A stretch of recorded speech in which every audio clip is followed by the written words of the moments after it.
Saúde em Foco, com Luiz Fernando Correia. Oferecimento, você luta pela sua saúde. A gente também. Alice, plano de saúde como deve ser. Oi, doutor, boa tarde. Boa tarde, Tatiana. Boa tarde, Fernando. Boa tarde. Ouvintes. Lá vem doutor Luiz Fernando com estudos novos que apontam para, obviamente, novidades no tratamento do diabetes, mas tem a ver com um diagnóstico, né, doutor? A importância de um diagnóstico cedo? Também tem, Tatiana. Esse estudo foi apresentado hoje de manhã, quer dizer, hoje de manhã para a gente, por volta da hora do almoço, em Barcelona, na Espanha, no Congresso Mundial de Tecnologias e Avanços para o Diabetes. E tem uma característica importante: ele acompanhou 794 pessoas com diabetes tipo 2 recém-descoberto e tinham cerca de 2 anos de diagnóstico no máximo. É um braço do estudo chamado SURPASS. Esse é o SURPASS Early. Ou seja, qual a ideia? A gente fala muito dos agonistas do GLP-1, né, os medicamentos que estão dentro dessas canetas injetoras e mesmo em comprimidos. E a gente fala muito disso para a obesidade. Mas esses medicamentos são extremamente eficazes para o controle do diabetes, e a gente fala pouco disso, né, quando fala deles. Então, esse estudo fez o seguinte: dividiu esses participantes em 2 grupos. Um deles recebeu a tirzepatida, que é um medicamento comercialmente vendido no Brasil com o nome de Mounjaro, um medicamento que é moderno para usar para tratamento de diabetes, e o outro recebeu o tratamento convencional, com medicamentos e orientações. Os pacientes da tirzepatida também recebiam as orientações, mas os outros utilizaram os outros medicamentos disponíveis. Depois de 2 anos de acompanhamento, os resultados foram bastante interessantes.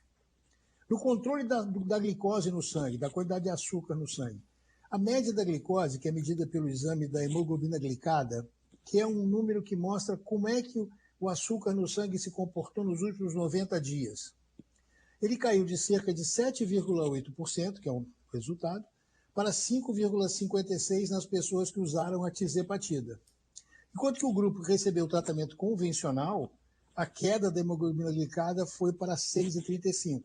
Ou seja, esse controle para 5,56%, ele mostra um controle da glicose mais próximo do normal. Porque esse índice, a hemoglobina glicada, como eu falei, ela marca como se comportou o açúcar no sangue em 90 dias. Que é mais ou menos o tempo de vida da hemácia, que nós estamos falando da hemoglobina, que é o pigmento que está na hemácia, que fica, vamos dizer assim, marcado pelo açúcar, pela glicose.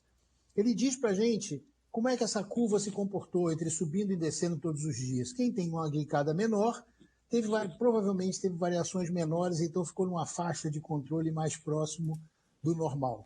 Sendo que 70%, 68,8% das pessoas que foram tratadas com a tirzepatida atingiram níveis de glicose considerados normais durante esse acompanhamento. Enquanto que no tratamento convencional, com as medicações que já existem e estão disponíveis, isso só aconteceu em 26,7%.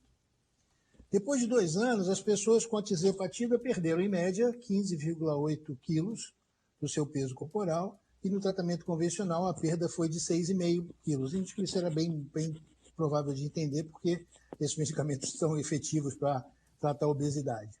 A metade dos pacientes que usou a tirzepatida perdeu 15% ou mais do peso corporal, ou seja, ela está dentro do esperado do uso desse medicamento também. E uma coisa importante: parece que o pâncreas dessas pessoas que receberam a tirzepatida parece funcionar melhor. Esse estudo também mostrou uma função, a chamada função das células beta, que são as células que produzem a insulina. Houve também redução da resistência à insulina, que é um dos grandes problemas do diabetes tipo 2. Isso quer dizer o que na prática? A ideia é que quanto mais cedo o diabetes é tratado, obviamente é melhor, porque você muda o curso das complicações da doença, que não acontecem.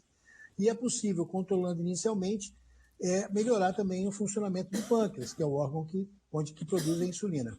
E eu acho que uma coisa que não foi dita pelos pesquisadores, mas eu vou dizer, isso é importante porque reforça ainda mais a necessidade que a utilização desse medicamento para tratar a obesidade tem que ser bem indicado. Porque senão pode acontecer o que já aconteceu no início com a semaglutida, com o Ozempic, quando foi lançado. Daqui a pouco você não tem esse remédio para quem tem diabetes. porque estão usando de maneira tão aleatória, sem indicação, que quem precisa não vai ter. Isso aconteceu com a semaglutida nos Estados Unidos e no Brasil, né, uns anos atrás, tanto que tem umas polêmicas derivadas disso.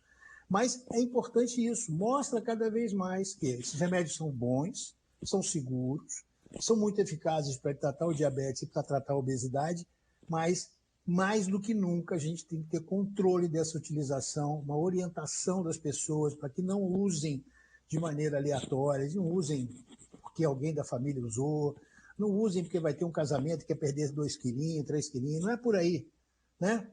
É para tratar uma doença, 2 até no caso, nós estamos falando de diabetes e obesidade e suas consequências, são várias doenças. Então eu acho que esse é um aspecto fundamental desse trabalho, volto a dizer, apresentado hoje, super novo, apresentado hoje lá no Congresso em Barcelona, hoje de manhã. Só para a gente finalizar, diabetes tipo 2 continua sendo uma doença crônica?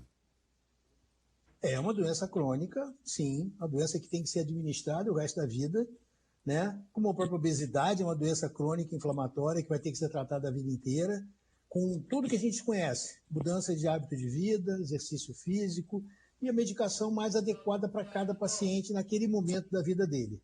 Isso é que é fundamental, Fernando. Perfeito. Obrigado, doutor. Doutor Luiz Fernando Correia conosco toda terça e quinta no Saúde em Foco. Valeu, doutor. Um abraço, até terça. Até terça, Tati, Fernando e ouvintes. Até lá.